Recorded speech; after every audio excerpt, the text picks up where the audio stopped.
Family. Family, yes. That's an interesting. Yes, family is good. Yeah? Alhamdulillah. MashaAllah. So, the question I want to ask is, Yeah, what's the question? you are known to be doing videos on YouTube speaking about many different topics, but now you are talking to people, the average layman. So you've gone from talking to people at a high level. You've obviously got the Smile2jannah news, which I saw, the polygamy one. S2J which was, news. Yeah, the polygamy one, which was interesting. So you go from that high level talking about all those very important issues, dealing with very high level people, to now speaking to the layman. What's the thinking behind this? Thinking behind it is, I mean, at the end of the day, we're all doing da'wah, isn't it? But for me, the da'wah was the elite. This is a personal thing. The elite form of da'wah that I found was talking about Allah and His Prophet sallallahu alaihi wasallam, helping people on the brink of kufr. That was always the aim. But of course, you need experience. You need, a bit of reading behind it. You can't just go and start, especially in Speaker's Corner and the like. So it was at the beginning. It was look, I'll prepare. I'll do it in front of the camera. I'll have more kind of preparation time. But then afterwards, as you gain in confidence, as you gain in information, then you're like, you know what? Let me try some of these arguments to the people face to face, because face to face is always, it's been the da'wah of the prophets. So at the end of the day, speaking face to face, talking about Islam, talking about these principles, of course politics and all that sort of stuff. For me, before it was like helping people stay on religion, because I saw people falling off religion. Now it's like, okay, I'm doing that. Why not help people come into religion as well, and try my hand at this as well? Of course, I'm learning from brothers like yourself. And I kept telling you to come to the park, so I'm just happy you're here now and you're coming regularly. Yeah. Would you say that this is like coming down and tasting the honey? Because you talk about dawah from a high level perspective, now you're coming here talking to the people. Do you find that what's happening on the ground is different to the online persona and online stuff that's actually going on? Discussions about red pill, discussions about feminism. Do you think what's happening on the grassroots dawah is the same as online? There's a synergy or different? There's definitely a synergy, but it's definitely different in the sense that when you're online, you see a very dystopian view of life and existence. You think everybody is following a certain ideology, everyone's hostile and this and that. But when you come on the ground, you see that there's more people that are more willing to listen and engage, and there's more people that, because at the end of the day, it's a sunnah way, isn't it? And when you follow that and you do that, I think it gives you more hope in society. Okay. It gives you more hope in people. It gives you more hope in the future. Everything should be a balance. If you're online, don't just stay online. If you're in person, don't just stay in person, because going online will help supplement what you do. A bit of both. Islam is wasat. It helps if you're doing a bit of both. Yeah.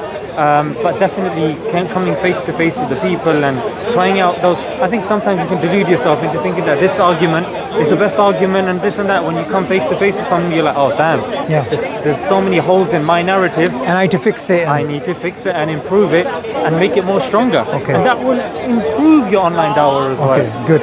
Now I'm going to ask you a question which we asked somebody last week. People criticize the dawah in Speaker's Corner. Yeah, you yourself, you left a very big platform, as in you could be doing things at a much bigger scale, but you come down here to the park. So you obviously see the value of the dawah in Speaker's Corner. What's the value for you? I think the value for me is people. Yeah, people that are willing to listen to you talking about Allah and His Prophet sallallahu alaihi wasallam. That's number one. Number two is also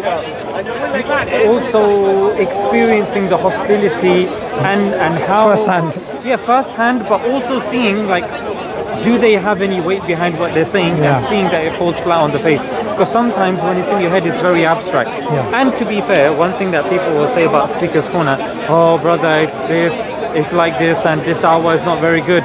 But the problem is that they are unaware of the psychological concept, which is the news that gets the most clicks is controversy. Yes. So no matter what you're doing, even if you're doing street dawah, the ones that's going to get the most clicks are the controversial stuff. If we now take the camera and just take a walk around Speaker's Corner, everything's relatively mundane. People are having very nice conversations. And this continues for a very long time. There'll be like maybe one skirmish, like a day or something. And that's the thing that makes it. or somebody that just loses it and that is put on YouTube Shorts or whatnot. But my point is, you want to know about something, watch the full discussion. Yeah. And number two, in Speaker's Corner, if you go to the hostile people, you'll get the hostile clips. You go to the people that are just listening and having a nice conversation, that want to listen, you can do that. It's up to the speaker who they engage with as well. Okay. So I think that's an important part. And with Speaker's Corner, about who actually accepts Islam and this and that, but you know what it is? It's more so for the people sitting at home. Yes. That are hearing so many allegations about Islam, but when you see people handling those allegations face to face and giving them what for, using academia, using philosophy, using Islam, using all of these tools at our hands, it actually empowers the Muslims. And I think that's something that I say to a lot of brothers, that look, it's up to you. If you look for dirt, you'll find dirt. If you look for goodness, you'll find goodness. Don't look at viral content. Yes. Because viral content will convince you that every plane that you see will crash. Yeah. That every man Good, will... very good. I mean, that's the thing with viral content. It gives you a false narrative about life. So, yeah, that's in a nutshell, don't come to Speaker's Corner. Don't, yeah. And the perspective that you're giving, it's the background perspective which a lot of people don't know. So you're one of the du'at I'm going to ask the other du'at here as well, because one thing you said, which I agree with totally, there are people out there watching these videos who, for them, this is a lifeline. Yes. This is an iman booster. Sure. Because, Zishan, they see somebody answering something about the age of Aisha in a lecture. Yeah. But then they see it here. Yes. And somebody challenging it and they're giving an answer and they're like, Right. wow, that's really powerful. So now that's clear. We see a value in Speaker's Corner. What is the future for Smile2jannah News, and what is that about? Because I saw that today, I clicked on it, and I was going to ask you, I want to write something for it, inshallah, Nice. because I thought this is great, this is fantastic, you're writing articles. What is the thinking behind this news outlet? So it's s2jnews.com, where we have one website where we collate the news that's happening in the ummah, that we can all go to, because at the moment either the news will be sporadic, like it's not being uploaded when it needs to be heard, or either the journalistic standards are so high that you won't get certain news stories heard, or it will it's just on so many different platforms. So here it's on one platform, it's being uploaded regularly, and it's grassroots, and alhamdulillah, I just wanted one place, because unfortunately and sadly there are some that take the funding claiming that they're the only ones, and that's the thing when it comes to dawah. I think our bar sometimes is quite low, and some brothers will come with the bar set very low, and we'll just accept it. I think the bar should be higher.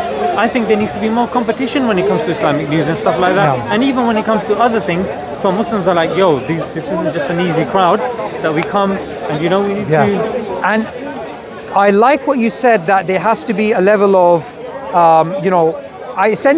we need to be more out there. Yeah. So this is one of the things that I was so happy, and this is one of the achievements of the Dawah Circle, that you were mentioned in the Times 500 as an influential Muslim, which we have 500 Muslims across the world with a huge influence. You came from, making very simple, basic videos with this type of thing to this, and now into the news world.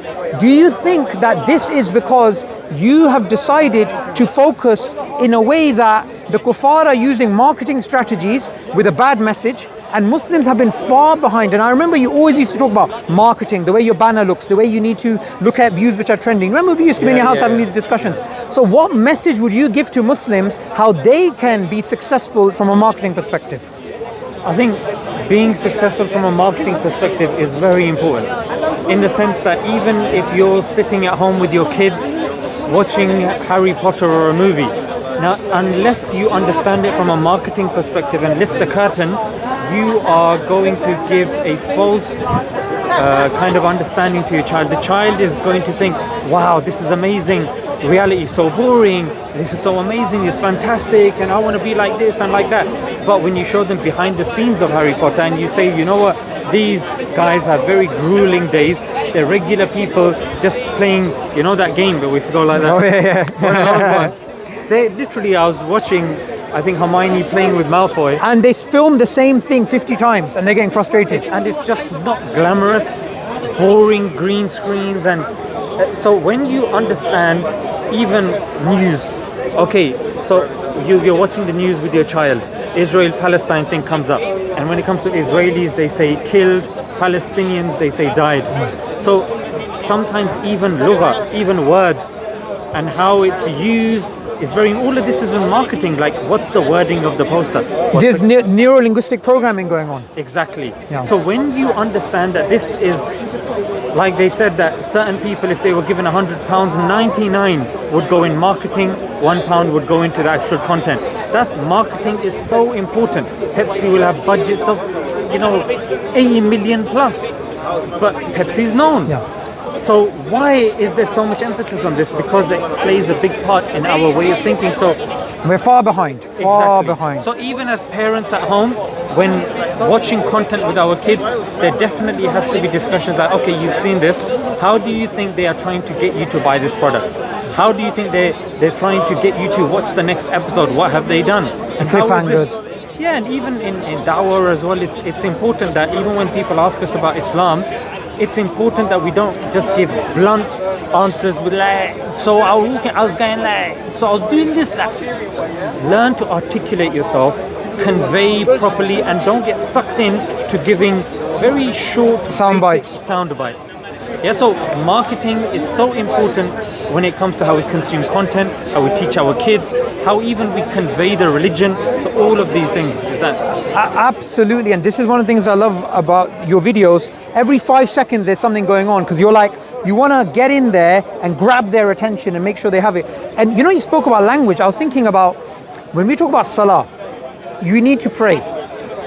If you say to a non-Muslim, it's prayer and it's a ritual and it's, you're using mechanistic terms. They're starting to think in a way it's very rabbinical.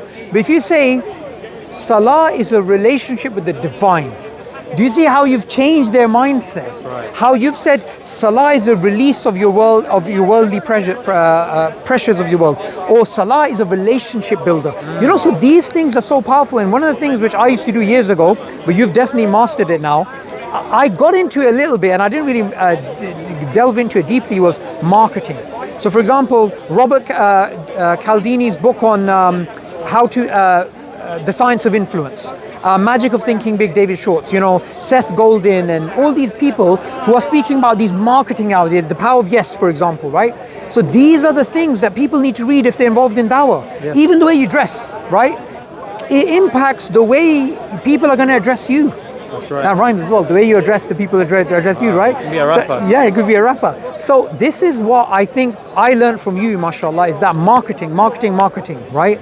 Even on YouTube, we have competition against music videos, against this. Right. I was with Mufti Tariq Masood in Karachi, and he said something very interesting. He was talking about, for example, he's seen as somebody that gets viral views. Yes. But he says when you compare his videos to Bollywood songs, he says it's something else. Yeah, it's like 150 million, and he's got, say, 1 million. Yeah. So I think one thing I love about you in the Dawah is that you're trying to increase the benchmark. You're saying, let's not be here. Let's set the benchmark to something high and let's try and achieve it. So brothers and sisters, make sure you subscribe to Smile2jannah News. Watch out for this content, because this is a brother I love, mashallah, and I'm so happy he's at the park. Any last message you want to give to people? Yeah, just, what is it, Ayera, yeah? So Ayera, and you got YouTube channel, Suboor Ahmed as well. Which you've been doing thumbnails for, mashallah. Yeah, alhamdulillah, I did. And such a humble guy, he does my thumbnails. SubhanAllah, I think Suboor's contribution to evolution and his contribution to the Dawah is evolving. But not absolutely in a micro sense. No, in a micro sense. Not in a macro sense. So before he starts praising me, let's end the video there. Jazakallah khair for your time.